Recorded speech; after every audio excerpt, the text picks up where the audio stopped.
Em nome do Pai, e do Filho, e do Espírito Santo. Amém. Evangelho de Jesus Cristo segundo São Marcos. Glória a vós, Senhor.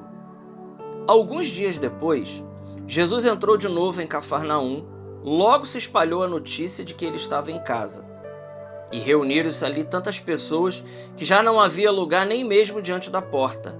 Jesus anunciava-lhes a palavra.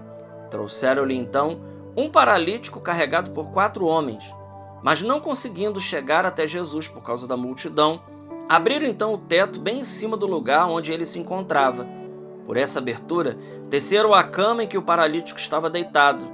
Quando viu a fé daqueles homens, Jesus disse ao paralítico: Filho, os teus pecados estão perdoados. Ora, alguns mestres da lei que estavam ali sentados refletiam em seus corações: como este homem pode falar assim? Ele está blasfemando. Ninguém pode perdoar pecados a não ser Deus. Jesus percebeu logo que eles estavam pensando no seu íntimo e disse: Por que pensais assim em vossos corações? O que é mais fácil dizer ao paralítico: Os teus pecados estão perdoados? Ou dizer: Levanta-te, pega a tua cama e anda?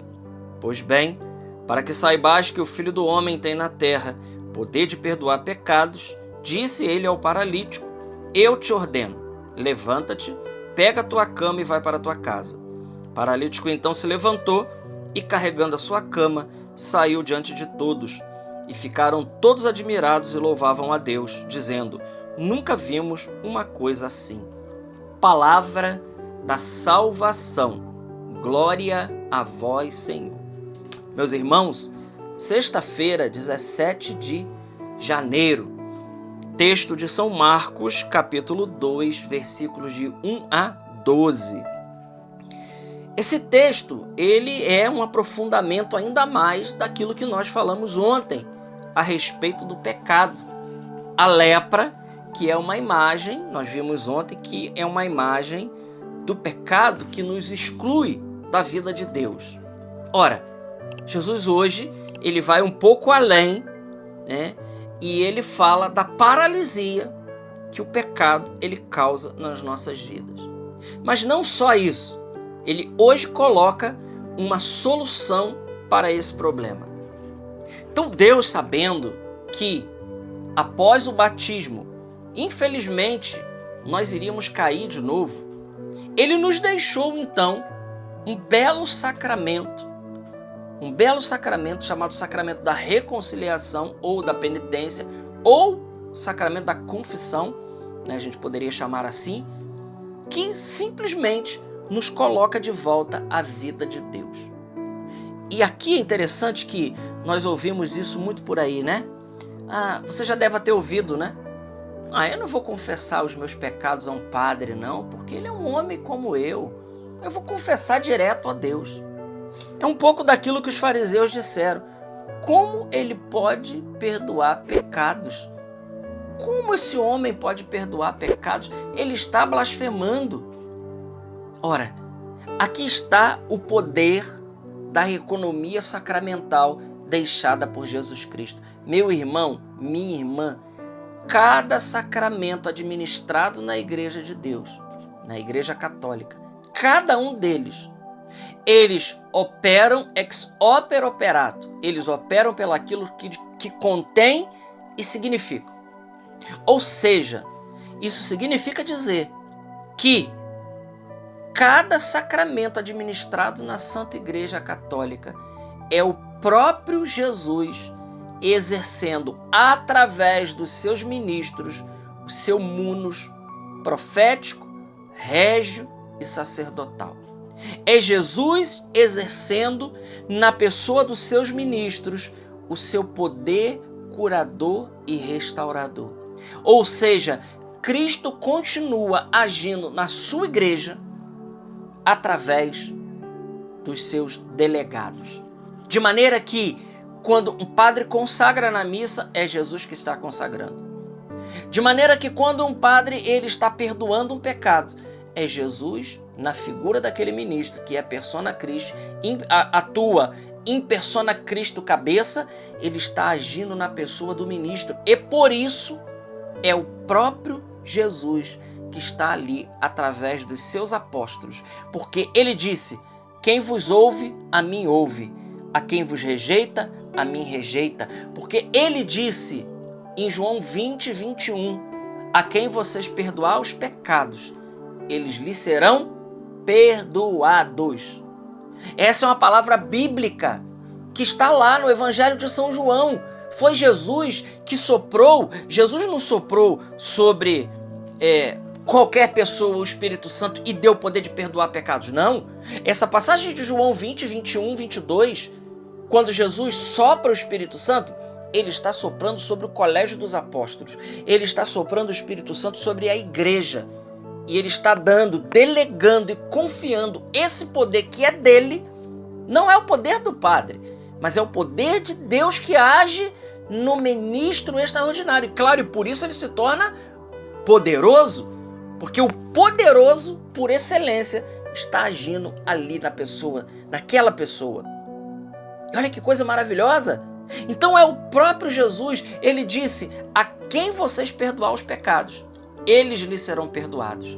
A quem vocês não perdoardes, eles lhes serão retidos. Na última ceia, Jesus disse: fazei isto em memória de mim. Fazei isto em minha memória. Todas as vezes que vocês fizerem isso, vocês estarão de novo celebrando a nova e eterna aliança. Vocês estarão atualizando isso que eu estou fazendo aqui agora. Isso que eu farei no alto da cruz. Veja, irmãos, que beleza a vida sacramental. E me desculpa dizer, meus irmãos, tão deixada de lado por muitos católicos hoje. Ei, católico, católica que me ouve, precisamos ter uma vida sacramental intensa. Intensa. Tem alguém doente na sua casa? Chame os presbíteros da igreja. Diz lá, São Tiago. São Tiago está dizendo, tem alguém enfermo? Chame os presbíteros. Quem são os presbíteros? Chame os padres da igreja. Eles ungirão com óleo, né? E aquele enfermo ficará curado. É o sacramento da unção dos enfermos. Que coisa maravilhosa. Olha que coisa extraordinária. Nós temos aí dado para nós todos os dias o alimento da vida eterna. Não mais o maná que veio do céu, mas o próprio Deus que desceu do céu. Jesus fala isso em 72 versículos no Evangelho de São João, no capítulo 6. Eu sou o pão vivo descido do céu. Aquele que comer deste pão viverá eternamente. O pão que eu vou dar é a minha carne. Nós não temos dúvidas nessas palavras. Por que que os protestantes pegam textos que não são para pegar e leem e interpretam ao pé da letra e não interpretam esse texto ao pé da letra? Esses precisariam ser interpretados ao pé da letra.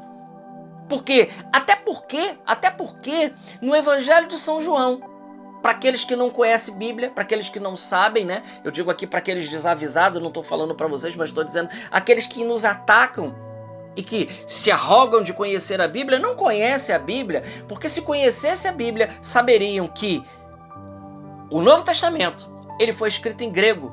E o verbo original grego que está lá, quando, por exemplo, Jesus faz o discurso do pão da vida, quando ele diz, aquele que não comer da minha carne, o verbo lá é trogo. Trogo em grego é diferente de pangeim, que não é simbolismo. Lá Jesus está falando de mastigar, de lacerar com os dentes. Ou seja, ele está falando de comer carne mesmo. Então é literal. Jesus ali não está usando nenhum gênero literário. Ele não está usando gênero de parábola. Ele não está usando midraxe. Ele não está usando epopeia, gênero novelístico, gênero... Não. Ele está ali fazendo uma narrativa bíblica. Ele está ali contando a mais pura verdade. Quando ele chega para Pedro, em Mateus 16, 18, ele diz, tu és Pedro, e sobre ti eu vou edificar a minha igreja. Ele não está falando uma linguagem simbólica. Isso não é simbolismo. Como podem deixar tantos textos da Bíblia? Aqueles que dizem que a verdade está na Bíblia. Pois é, estou citando a Bíblia. Por que deixam textos da Bíblia de fora? Como esses textos tão importantes, que são os textos dos sacramentos. Veja, o sacramento não foi algo inventado pela igreja. Foi algo que foi organizado pela igreja para ser bem celebrado. Mas os sacramentos foram deixados diretamente por Cristo. Cada um deles. Cada um deles. A Eucaristia, né, na última ceia, fazei isto em memória de mim. O sacramento da confissão, estou falando dos mais contestados, né? Aqueles que vocês perdoar serão perdoados. Aqueles que vocês retiverem serão retidos. O sacramento da unção dos enfermos, o sacramento do batismo, Mateus 28, 19, o finalzinho do Evangelho de São Mateus, ide por todo mundo, pregai o Evangelho e batizai todas as gentes, em nome do Pai, do Filho e do Espírito Santo, ainda com a fórmula trinitária. Olha que coisa maravilhosa! Olha a beleza! E aqui eu encerro essa meditação dizendo algo. A vida sacramental é tão poderosa, e o meio principal, né? Os dois meios que Deus quer nos santificar, e são os meios infalíveis, e são os meios mais poderosos, é sacramentos e vida de oração. Se nós vivemos uma vida sacramental e uma vida de oração, meu irmão, minha irmã, nós viveremos a vida dos santos. A vida dos santos. Tenha certeza disso. Tenha certeza disso. E o que os sacramentos produzem na nossa vida é santidade. O que é santidade? É uma modificação que Deus faz na nossa vida. Profunda. Você não vai ver, você não vai encontrar por aí, seja no meio protestante ou seja no meio de qualquer outra religião, aquilo que você encontra na Igreja Católica. Não vai. Me cite, por exemplo, alguma pessoa que tenha morrido e que tenha o seu corpo insepulto ainda hoje. Me cite. Não tem. Mas na Igreja Católica tem inúmeros, mais milhares, né, de santos, milhares, né, centenas, nós poderíamos dizer assim, comprovadas, de pessoas que morreram e têm o seu corpo insepulto, não sofreram a decomposição. Padre Pio é um exemplo desse. Vamos falar de alguém mais pertinho de nós, morreu em 1968, né? 50 anos depois fizeram a exumação do corpo de Padre Pio e ele estava lá perfeito. Você conhece algum protestante, alguma pessoa de outra religião que tenha acontecido isso? Você conhece algum outro meio de alguma outra religião que durante uma celebração de um culto tenha acontecido um milagre tão profundo, tão grande, tão atestado, quanto, por exemplo, o milagre de Lanciano? Que a hóstia se transformou em carne e está lá até hoje. E comprovaram que aquele sangue que está lá naquela carne é sangue do tipo AB positivo. A carne que está lá foi comprovada como carne de endocárdio, miocárdio, nervo vago, ou seja, carne de coração. Aonde tem isso? Aonde você viu isso? Não. Esses milagres você só vai encontrar aqui na Igreja Católica, porque aqui tem o poder dos sacramentos, aqui tem o poder da santidade, aqui tem o poder da vida sacramental. Por isso Jesus está aqui dando a receita. O que é mais fácil dizer, seus pecados estão perdoados, ou dizer, levanta-te e anda, porque para que saibas que o Filho do Homem tem o poder de aqui na terra perdoar pecados, eu digo para você, paralítico, levanta, toma a tua cama e vai para a tua casa. Que coisa maravilhosa. Por isso, até me empolguei hoje por isso, né? Porque a beleza de ser católico. A beleza de ser católico, de viver nessa dimensão sacramental e saber que ali temos a cura verdadeira, a restauração da nossa vida por completo. Para cada situação, para cada um dos 7 sacramentos, Deus ele está agindo como Cristo cabeça na nossa vida, nos marcando com seu selo e nos levando para a eternidade. Glória ao Pai, ao Filho e ao Espírito Santo, como era no princípio, agora e sempre. Amém. Salve Maria Imaculada.